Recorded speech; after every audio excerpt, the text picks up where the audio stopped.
хэсэг бол 220 айлын одоо дулаан алдалтыг багасгасан энэ төслийн талаарх энэ одоо үйл ажиллагааны талаарх ер нь мэдээлэл сурвалжлага гэж хэлж байна. Үүнийг хүргэлээ. За харин одоо яг хэрэгжүүлж байгаа эрхмүүд маань хүрэлцэн ирсэн байна.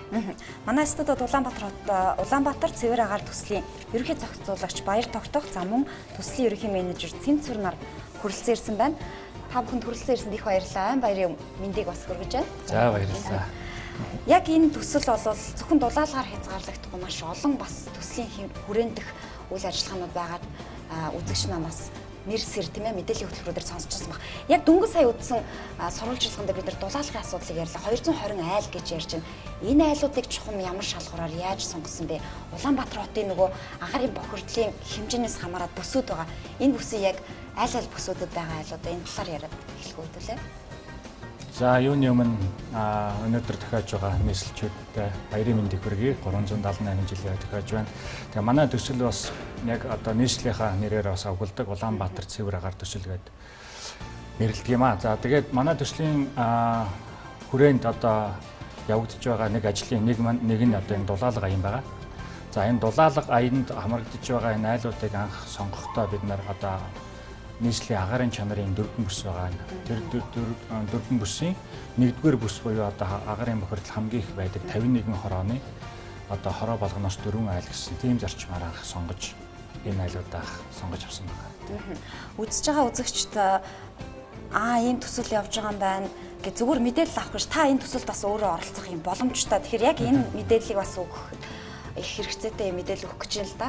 Яа тэгэхээр сонгогдсон айл өрхүүд маань бага орлоготой иргэдийг одоо хөвчлэн сонгож авсан. Энэ төсөл маань өөрөө урт хугацаанд боловсруулагдаж, урт хугацаанд үр дүнгээ харах төсөл байгаа гэж одоо мэдээллийг авч байгаа байсан.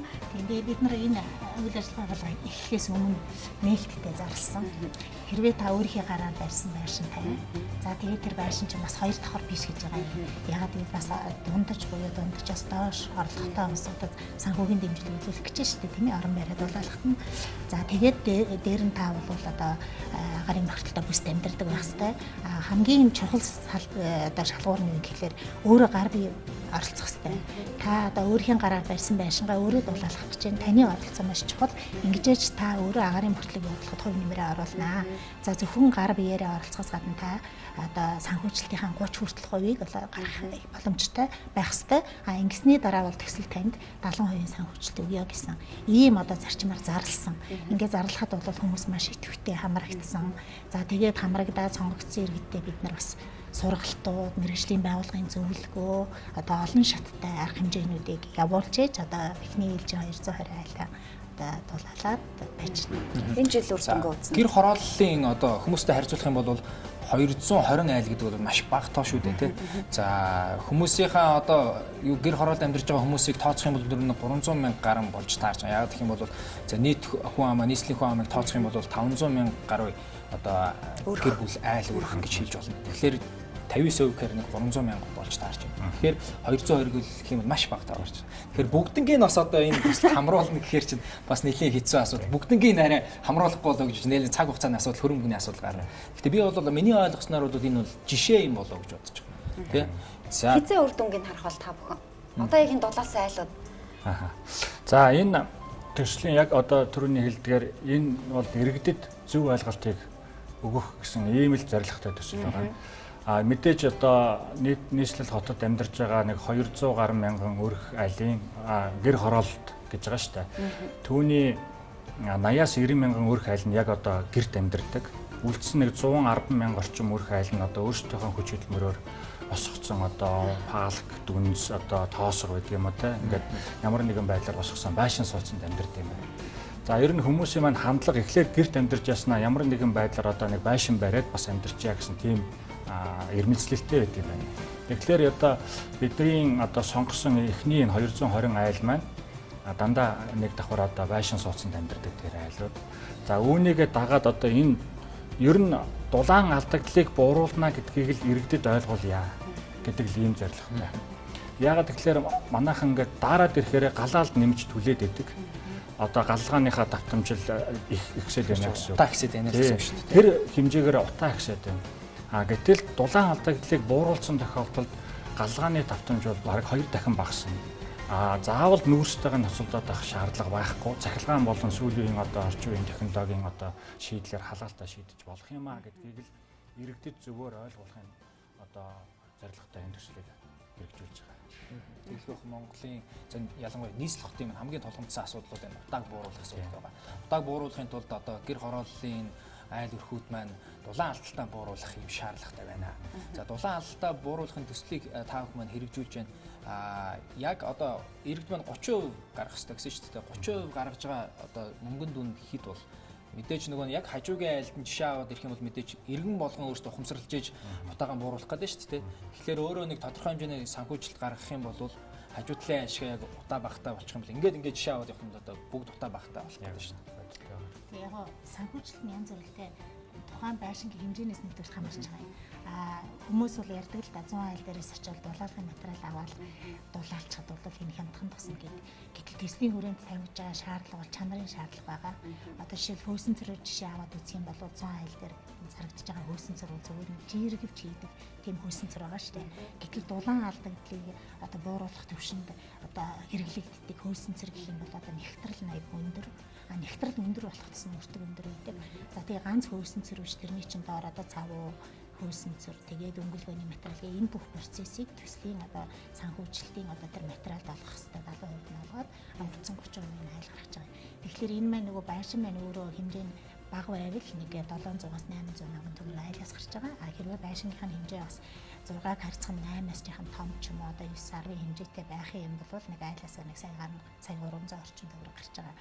Тэгээд хүмүүсийн гол нь нөгөө зарим айлууд бол яг боломжоор өөр хүүхдтэйгээ хамжаад юм уу ингээ урчилгаа гаргачихж байгаа. Зарим айлууд нь бол бас банкны хөнгөлөлтэй зээлэнд хамрагдах бас боломж байгаа. Төслийн багийнхны хийж байгаа бусад ажлуудыг бид бас үзэгчдэд мэдээлэх ёстой. За дулаалгын асуудал бол юм байна. Үзэгчид бол дараагийн жилүүдэд дулаалгын энэ төслийн одоо нэг хэсэгт нь оролцоод явах бүрэн боломжтой төслийн одоо үргэлжил бол явна. Тэгэхээр одоо яригдчихж байгаа сэдв бол нөгөө төрш баг зарцуулах зуухны талаар мэдээлэл өгөх гээд байгаа. Тэгэхээр энэ зуухтай холбоотой сурвалжлагаа эхлээд үзцгээе. Тэгээд эргэж уулзаад төслийн хүрээнд үйл ажиллагааг ярилцъя.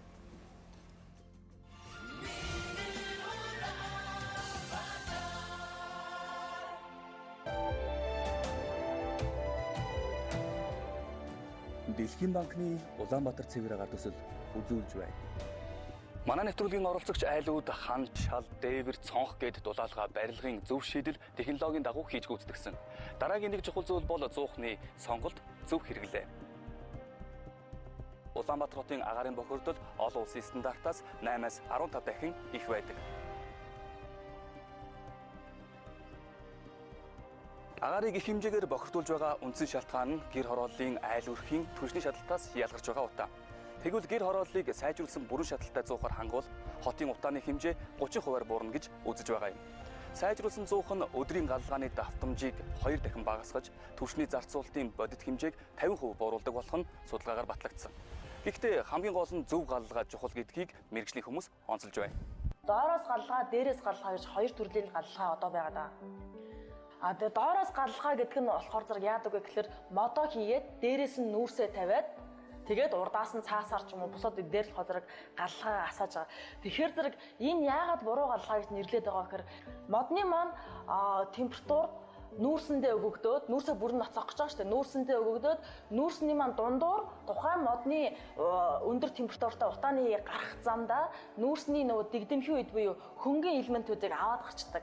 Энэ хөнгөн элементүүд маань агаар бохирдуулж байгаа бидний амьсгалын замыг өндөр өргөжлүүлж байгаа нарийн ших тоосон цор. Ямар ч сайн зуухыг буруу галлах юм бол маш хутаагаар нь сайн зуухыг заавал зөв галлах юм бол бага хутаа гардаг онцлогтой. Ард иргэд бол өөрийнхөө төлж байгаа одоо галлгаа болгоныг Улаанбаатарын утаа одоо агаарын бохирдол нөлөөлж байгаа гэдгийг ухамсарлах хэрэгтэй. Зуух үйлдвэрлэгчдийг дэмжих, тэдгээрийн хийж байгаа зуухыг сайжруулж, өөрөөр хэлбэл ашигт ажиллагаагийн түвшний дэвшлүүлэх, бохирдуулах, бодисуудын гаргалтыг бууруулах энэ чиглэлээр нь дэдэм хийж байгаа. Энэний үр дүнд нөгөө гол бол үйлдвэрлэгчдийн маань хийж байгаа зуухны хийц боловсронгоолж сайжраад ингээд эдгээр зуухнуудыг бол авч хэрэглэснээр түвшний хэрэглээг бууруулахын зэрэгцээ бол агаарын бохирдлыг багасгахад хэхэн хөв нэмэр оруулах боломжтой. За энэ зуух бол урдаа тусгай нүүрсний пункттэй нүүрсээ нэрдэг. хойдолтой шууд шаталт нь явагддаг. За одоогор бол ердийн 100-наас түлшийг 50% хэмнэлттэй төлдөг. Хоёрдугаар нь өгөхөөр агаарын бохирдлыг бол ердийн манай 100-наас 90% багасгадаг. Утаа гаралт нь. Цогон дээр нь нүүрсээ нэмж болно гэсэн үг. Тэгэхдээ шууд ингээд хойдлын шатаж байгаа цог биш цогсон цогон дээр нэмэхгүй зөвхөн энэ урдлын хэсгийн энэс ингээд тасалгаатай энэ амаар урдлаас нь нүүрсээ нэмээд тэгээд энэ өөрөө хөдөлгөөнтэй шүүртэй шүүр нь ингээд наашаа цаашаа гүйдэг. Тэгээ энд байгаа нүүрс чинь ингээд нэрэгдээд одоо утаа гарахгүй болсон нөхцөл энэгээр хөдлөхтэй энэ шүүр нь энэ бункерт байгаа нүүрсээс хааш нь цог руугаа авч ороод тэгээ шаталт явуулж байгаа учраас утаа баг гаргадаг. Зуухыг ер нь яаж сайжруулад байгаа юм бэ гэхээр маш богино хугацаанд өндөр температур гаргахыг л энэ температур зуухыг сайжруулсан байна л гэж нэрлэж байгаа. Та бүхэн харж байгаа бох энэ болохоор зэрэг хамгийн өндөр температур нь 700 градус үүссэн байна. Энэ өндөр температураар барьсараад маш удаандаа ингээд тухайн зуухны температур унж байгаа. Энэ болохоор зэрэг тухайн айлын нүүрсний хэрэглээг бас багасгах гэсэн үг. Айл өглөө нэг удаа галлаад орой дахин галлах уу өдөрт 2 удаа галлахыг гэж сайжруулсан зухан дээр. Уламжилт зуух уу бидний түгээмэл урд нь ачаглагдчихсан зуухан болохоор зэрэг өдөрт 2-оос 3 удаа магадгүй 4 удаа галдаг. Тэр болгон дээр тухайн зуухны түвшний зарцуулалт явагдаж байгаа. Тухайн айлын бас л нүүрсний хэрэглээ. Айл одоо энэ сайжруулсан зуухтай айл бол одоо жилд 2 портер нүүрс 1.5 портер нүүрс хэрэглэдэг болсон байгаа. Гэвтэл уламжлалт зуухтай хуучин уламжлалт зуух хэрэглэдэг байсан айл бол түүнээс даруй 1.5-аас 2 дахин их нүүрс хэрэглэгдэж байсан. Тэгээ энэ болохоор зэрэг энэ температурыг та бүхэн харж байгаа. Энэ тийм болохоор зэрэг хамгийн ихтэй 500 градус Цельсиэл маш удаан ингэж унсараагаал айжмаар өгсөөл тэгэл дахиад маш хурдан буучиж байгаа. Энэ болохоор зэрэг тухайн зуух болохоор зэрэг яагаад энэ температур хурдан унжиж байгаа вэ гэхээр зуухны доторлогооноос хамаарж байгаа. Зуухны дулаан барих доторлогоо маань дулаанаа барихгүй гадагшаага зүгээр л алдчихж байгаа гэсэн үг. Зуухан дотор байсан шатах мас дуусчихаар зэрэг л температур нь айжмдаа унжиж байгаа. Гэтэл сайжруулсан зуухны шатах мас дууссан ч гэсэн энэ температураа барьсараад аажмдаа дуусчих гэдэг чинь сайжруулсан зуух буюу одоо сүүлийн үед хүмүүс ашиглагдаад байгаа зуух хадрыг керамик доторлогоотой болсны давуу тал байгаа энэ зуухан хадр. Иргэн дөржих ам бүл тавуула. Гэр хороол 6 харьцан 6 хэмжээтэй байшинд амьдардаг. Байшингийн шал хаан дээвэр дулаалга муутай учраас өрн дулаанд байшингаа дулаалжээ. Мөн уламжлалт зуухаа бүрэн шаталтай сайжруулсан зуухаар сольжээ. Ингэснээр тэднийх өдөрт 4 удаа түлдэг нүүрснийхээ хэрэглээг 2 дахин багасгаж тэр хэмжээгээр задлааж хэмнэлсэн байна. Нөгөө төгөөр тэд агаарын бохирдлыг бууруулахад ч тодорхой хувь нэмрээ оруулж чадсан юм. Гэр хорооллын мянган айл байшин гэрээ дулааж сайжруулсан бүрэн шаталтай зуухыг хэрэглээндээ нэвтрүүлж түлшний хэрэглээгээ бууруулвал хотын утааж мөн буур.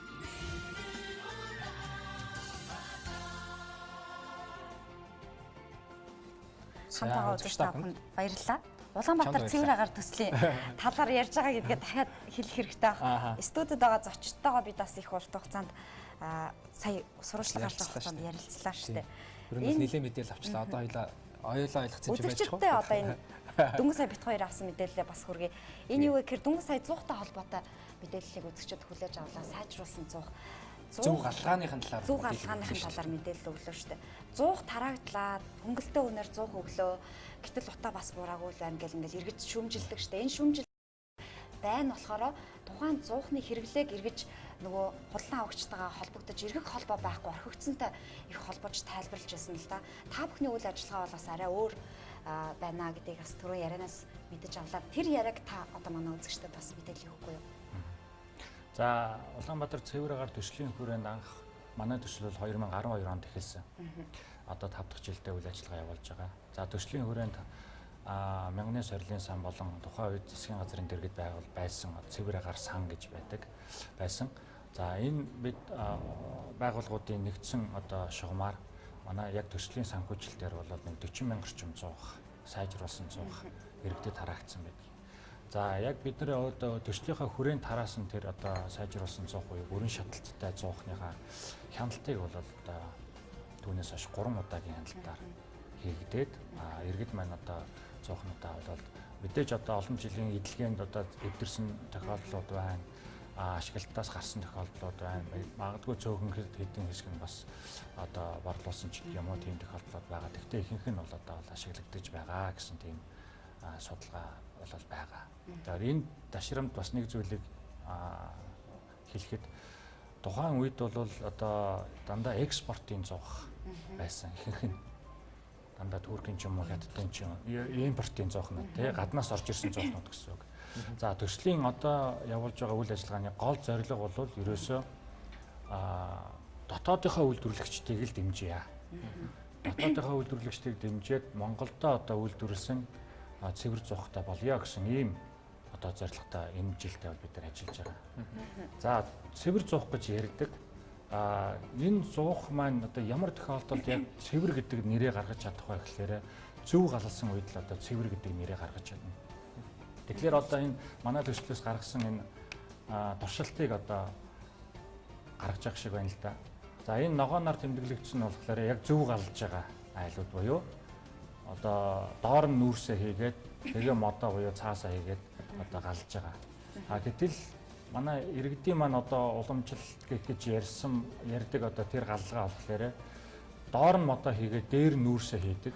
Гэтэл энэ шаталт маань болохоор нөгөө модны одоо температур нь нүүрсээ шатаахтаа дутуу шатаагаад тэр нүүрснээс гарч байгаа тэр хорт бодис тэр чигээр ерөөсөө шаталгүйгээр шууд агаар цацагдж байгаа.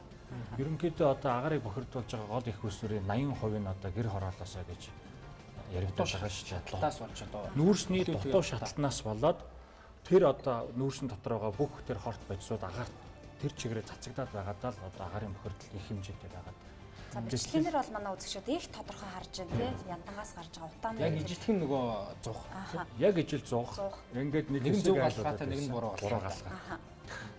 Гэтэл зөв галгаатай айлууд одоо яндангаар гарч байгаа утаа бол ерөөсөө маш бага. Хорт бодсон ч гэсэн бага. Яг тоосон цор гэж яриад байгаа. Одоо нүдэн тарагдаад байгаа чинь тоосон цор байхгүй. Хорт бодис бол нүдэн тарагддаг. Тэр тоосон цорын хэмжээ бол маш бага байгаа.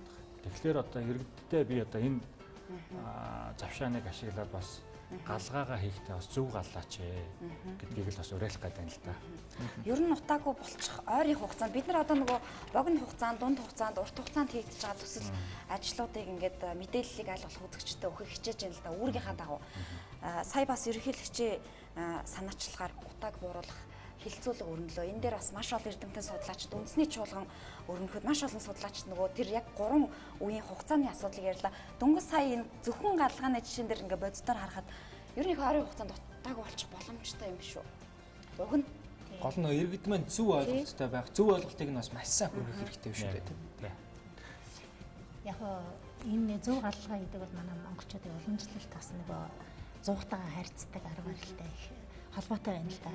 Тэгээ нэг анханасаа галаа хараад гал руугаа нэг модоо хийж юутай болоос орцсон хүмүүсийн арга барилыг өөрчлөн гэдэг бас их хугацааны юм байдаг юм байна. Тэгээ дээр нь түрүүн одоо манай зохицуулагч хэллээ. Импортын зовхнуудын дутагдaltaй тал нь юу гэхээр дандаа нөгөө эргээд сэлбэг хэрэгсэл янз бүрийн юм олддггүй. Тухайн үедээ зуух борлуулаад ингээ яваад гараа явуулчихсан байдаг байгууллагатай эргэх холбоо байхгүй. Тэгэхээр илүүтэй бид нар одоо дотоодын үйлдвэрлэгч нараа дэмжээ. Өөрийн одоо орондоо тэр керамик гэдэг байгаа зуухны тодорхойны гол материалыг хийдэг болёо. Одоо тэрийг хөгжүүлэлтэн тус дэмжлэг үзүүлэх гэдэг дээр бол илүүтэй бас ажиллаж байна. Зүгээр түрүү өөрийн чинь асууснаар богино хугацаанд бид нар арга хэмжээнүүд аваад байна. За дулаалга, зуухны хөтөлбөр дээр нь одоо агаар цэвэршүүлэгч бид нар одоо бас цэцэрлэгүүдэд өгч байна тий. Энэ бол дандаа л богино хугацаанд бид нар одоо нарийнда одоо муу гэр хэлэх юм бол арга сам хийсэн арга хэмжээтэй. Гэтэл улсын алсын ирээдүйдээ бид юу хийж иж байгааг уруулах юм бэ гэдэг юмыг хэлэлцүүллээ. Тэгээд яг хуу мэдээж манай эрдэм шинжилгээний байгууллагууд бол маш олон судалгаа шинжилгээний ажлуудыг бол хийж байгаа. Манай төслийн хүрээнд юу хийсэн гэхээр бид нар нөгөө төлбөрийн чадварт нийцсэн орон сууцны стратеги гэж ярьдаг. Тэгэхээр энэ чи тухайн өрх айл өөрийнхөө орлогын 30%-ийг орон сууцны тодорхой зээл ч юм уу юмд төлж ивэл энэ маань өөрөө төлж чадаж байвал тэр маань өөрөө төлбөрийн чадвар гэж үнэлэгддэг юм байна л да. Тэгэхээр төлбөрийн чадварт нийцсэн орон сууцны стратегийг бид нар харгаад нийслэлтэй барилгах байгуулалтын яамд өгсөн байгаа. Тэгэхээр энэ стратегиэр хэрвээ явах юм бол тэр хороололд одоо 60% амьдарч байгаа айлууд одоо өөрхийн төлбөрийн чадварт нийцсэн орон сууцны стратеги яаж ямар арга замаар хуулийн ямар хүрээд тийм ээ зохицуулалтын ямар хүрээд санхүүжилтийн ямар механизмаар яаж гэдэг энэ аргуудыг бүгдийг заахад өгсөн байна. Энэ маань бол одоо нэг үйлдвэртэй ажил болох лоо гэж би төлөж байгаа. Хоёр дахь бидний одоо алсын ирээдүйн зорилго гэвэл одоогийн байгаа төвлөрсөн дулаан хангамжийг үр ашигтайгаар зарцуулсныхаа үр дүнд яаж олон айлыг дахиад холбох вэ? Төвлөрсөн дулаан хангамжид холбож одоо уурын зөөхнүүдийг яаж одоо багаар нь багасгахгүй айлын нэг яндангаас гарч байгаа тоог ч гэсэн яаж боруулах вэ гэдэгтээ бид нар бас тезис судалгаа хийгээд өгсөн байгаа. Энэний хүрээнд бас санхүүжүүлэгч донор байгууллагууд бас хөрөнгө оруулалт хийх гэж бэлтгэж байгаа. Гэх мэтчлэнгээ одоо жишээлбэл Улаанбаатар хотын ногоон байгууламжийг яаж дээшлүүлэх вэ? Цөлөгжүүлэлтийг яаж хийх вэ гэх мэт ийм алсын ирээдүйн юмнуудыг бас давхар бид нар хийж одоо нийслэлийг хамтарчин гэж ажилладаг. Бид нарыг л лай тухтай сайхан амьдруулах гэвэл нэг төсөл тэг баг бүрэлдэхүүн ажиллаж штэ. Тэгээд урт хугацаанд ингэж ажиллаад ингэж явж хахад би бол одоо иргэн хүнийхээ хувьд заримдаа би дөнгөж сая нэвтрүүлэгт ирэхэд Төв аймгийн тэндээс орж ирж хахад утаа хараад сэтгэлээр унж байгаа. Утаанд орж ирэл стрессдж байгаа. Тэгэл за утаа бол ер нь бараг л одоо миний үед бараг дуусах юм уу та гэсэн нэг ийм их гутран үзэл надад байгаад байгаа байхгүй юу. Тэгэхээр дөнгөж сая таны одоо үзүүлсэн та бүхний хийж байгаа ажлын тэр янангаас гарч байгаа утааны ялгаатай байдлыг хараад л миний тэр бодол багч гэсэн ингэж жоохон өөрчлөлт орох гэж байгаа шиг байна. Гэрэл ирээдүй харагдаж байна. Гэрэл ирээдүй. Та бүхний хувьд ер нь бас яг энэ ажлыг хийж байгаа хүмүүсийн хувьд гэрэл ирээдүй ер нь ойрхон байна уу? Утаанаасаа бид ер нь бас яаж салах вэ? Гадаан ганц та бүхний ажил биш гэдгийг бол ойлгож байгаа тийм ээ. Бид нар хамтдаа хийх хэрэгтэй, иргэд оролцох хэрэгтэй, төр оролцох хэрэгтэй, хувийн хвшил оролцох хэрэгтэй. Магадгүй одоо юу гэдгийг тэр айл болгонд утаагийн төлөв аргыг зааж өгөх гэхээсээ илүү яаж байшин барих аргыг нас зааж өгөх гэх мэтчил ингээд их олон ажил байна л да. Зүгээр та бүхний хувьд ирээдүй ер нь хаана байна вэ? Одоо хараар бодох ш яг жинхэнэ судалгаа хийж байгаа хүмүүс нь яг үнэхээр боддоор хэлэх байна. Зүгээр яг энэ одоо агарын бохирдол гэдэг асуудал маань мэдээж одоо их эмзэг сэдв болчихсон тий. Одоо хүмүүс маань одоо сайн муу янзаар ярьдаг. Гэхдээ яг одоо энэ ажил дээр ажиллаж байгаа бидний хувьд бол бас яг нэмийг өөдрөгөр хардаг. Мэдээж одоо хэцүү, шантрах одоо асуудлууд байдаг. Гэхдээ энэ агарын бохирдлыг бууруулна гэдэг маань ганцхан манай төслийн ч юм уу, эсвэл ганцхан төр засгийн ч юм уу, ийм ажил биш юм байна. Ерөөсөө өнөөдөр энэ нийслэл хотод амьдарч байгаа иргэн бүр ухамсарлаж миний одоо төлж байгаа тэр одоо галын хор нөлөө эргээд зүгээр бусдайгаа бодохоо байг гэхэд эргээд миний өөрийн эрүүл мэндэд нөлөөлж байгаа гэдгийг л ухамсарлаад ойлгоод мэдээж төр засгийн бодлого байх ёстой. Тэр дээр бол төр засгийг анхаарах ёстой, чиглүүлэх ёстой, санхүүжилтийг гаргах ёстой. Одоо манай төсөл шиг одоо Дэлхийн банкны санхүүжилттэй төсөл бусад улс орнуудын донор байгууллагуудын бас тийм санхүүжил бас хэрэгтэй. Дээр нь иргэдийн маань одоо оролцоо бол тэрний маш чухал одоо үүргийг бас гүйцэтгэх ёстой юм гэдгийг л одоо ойлгуулахын төлөө бид нэр бас энэ төслүүдийг ингээд одоо туршилтын төслүүдийг хийгээд явж байгаа юм. Иргэд маань одоо магадгүй те яг одоо зөв галгаа гэж юм юу юм байшингаа хэрхэн хамгийн сайнаар нь зөв яаж дулаалах юм гэдэг тэр ойлголтыг өгөхийн тулд бид нэр ингээд соврал нэвтрүүлгүүд хийгээд иргэдтэй одоо таниулах гай сошиалаар бас үйл ажиллагаанууд явуулаад ийм ажлуудыг л бас давхар хийж байна да. За ер нь бол өөдрөг байна. Цаг бол ер нь өндөрлж байна. Тэгээд би төгсгөлд нь та бүхний одоо цаашд яг бас шинээр хэрэгжүүлж байгаа за төслөө өргөжлүүлж хийх ажлуудын талаар бас иргэдтэй нэг мэдээлэл хүргээд өндөрлүүлье гэж бодож байна. Яг одоо бид нар дөрвөн цэцэрлэгийн яагаад цэцэрлэгийг сонгож авсан гэхээр бас л хүүхдийн өсч хүмүүжж байгаа орчин. Тэгээд дөрвөн цэцэрлэгийг сонгож байгаа тэрэн дээр дулаан алдагдлыг дууруулах ажлыг хийж байна. Тэгэхээр нөгөө өмнө нь айгүй хүүхдүүд маань даарч хөрдөг өвчин зовлон тусдаг гэжсэн юмнуудыг арилгахтай л ажиллаж байна. За мөн дараа нь цэцэрлэг рүү чиглэж байгаа ямар ажил юм бэ гэхээр бид нар өмнө нь 200 цэвэршүүлэгч агаар цэвэршүүлэгчийг цэцэр 51 цэцэрлэгт байршуулсан. Одоо дахиад 750-ыг одоо ашгүй дээрчгсэн. Тэгээд дараагийн цэцэрлэгүүдэд суйрлуулах гэж байна. Тэгээд энэ мэтчлэнгийн бидний ажил бас явж байгаа. Бас нэг ажил ирээдүйд хийх гэж ирээдүйд яг одоос хийгээд эхэлсэн ажил нь гэр хорооллын айлуудын одоо олон гудамж байгаа. Ер нь 3000 гаруй гудамж байдаг юм биш үү? Манай гэр хороол. Тэр гудамжнуудаас нэг гудамжийг сонгож аваад тэр гудамжны айлуудыг хооронд нь дулааны шугамаар холбоод тэгээд одоо жишээлбэл 30 айлын ямданг байхгүй болгож нэг одоо сайжруулсан одоо халаалтын зуух гэж ярьдаг шүү дээ, тий. Тэр их үүсвэрлүү холбоод тэгээд одоо айлуудын одоо аятаа тухтай амьдрах орчныг орон сууцны айл шиг амьдрах боломжийг бүрдүүлэх гэж байна. Ямар азтай 30 айл, ямар азтай 700 цэцэрлэг вэ тий. Тэгээд энэ үйл ажиллагааг магадгүй одоо хувийн хвшлүүд үргэлжлүүлмээр санагддаг маш эмзэг ялангуяа цэцэрлэгийн хүүхдүүд олноороо тэр анги тангим дотор. За энэ асуудлыг бид телевиз маань мэдээж байж байгаа учраас мэдээллийн албаараа телевизийн хамт олноороо дамжуулаад бид бас энэ сайхан ажлууд хийж байгаа хүмүүсийн ажлыг та бүхэнд сурталчлана. Яаж зөв галлахыг бид нар та бүхэндээ бас зааж өгнө. Энэ бол бидний үүрэг, бид энэ үүргээ бас үргэлжлүүлнэ. Хүрэлцэн ирсэн зочдодоо маш их баярлалаа.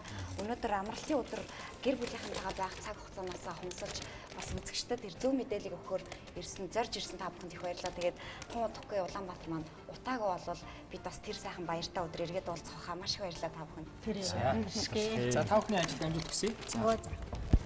Эмэгтэй хүн байгаа учраас цэцгийн баглаа барьчаа. За бид бас бидэнтэй хамтран ажиллаж байгаа Улаанбаатар гэж манай үзэгчдээс мэдгэх баяр болохоор одоо авдаг болчиход байгаа шүү дээ тий. Чек төгч компани бидэртэй хамтран ажиллаж байгаа өнөөдрийн маш их баярлалаа. шууд эфирийг маань очиж салаад хийж идэрээ. Тий. За та нартай ажлын амжилт хүсье. За бидэнтэй хамтраас үзэгчтэй бас баярлалаа. За та бүхэнд үнэхээр хэрэгтэй мэдээлэл очсон болов гэж бодож байна. Тэгээ саяны хүргэсэн мэдээллүүдийг та бүхнээс амьдрал дээр өөрсдөө хэрэгжүүлээд дулаан алдалтаа багасгаад мөн одоо та бүхэн маань 100хаан хэрэглэхдээ зөв галлаад ирэх юм бол тодорхой хэмжээгээр одоо утаа маань багасах нь байна шүү гэдгийг сануулъя. Яг одоо галлах гэж байгаа бол төр хүлээж байгаарай. Бид яаж зөв галлахыг танд одоо харуулах гэж байна.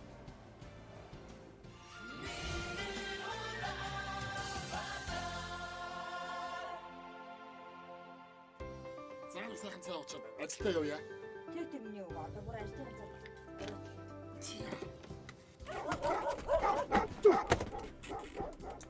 Оо! Гэрлийн байцгаач. Та нааш суу. За. За нэгт гэрлийнхаа дэвтэрээ. За. Хоёр танаа яндан гараад ээдтэй мөх удаа гарч та. Тийм их гарах юм уу? Хүй. Яа. Чи ингэж tulууд утаа гарахгүй байгаа юм нөхөө. Та чи яасан буруу галтг юм бэ чи? Эхлээд байж таа. Миний тоо. Эхлээд нүрсээ. За юу. Дараа нэг модоо хий. Ойлгосон? Мод. Воо. Ингээд дэм цаасаа. Тэгээ дээрээс нь дасаа. Ингүүл энэ чи одоо дараалан зүг утаа гарахгүй шүү дээ. Дандаа ингэж түлээд байсан шүү дээ. Үгүй утаа гарна. Нүрсээ ноцод дуусныхан дараагийн нүрсээ хийн шүү дээ. За та ингээд хамгийн гол нь зөв галлага байлаа гэж. Шууд дамжуулалтын ивент итгэгч харилцагч төвтэй голомт банк. Шууд дамжуулалтын ивент итгэгч үндэсний үйлдвэрлэгчийн жигд хүч. Шууд дамжуулалтын ивент итгэгч Махин плюс Берлин брэнд.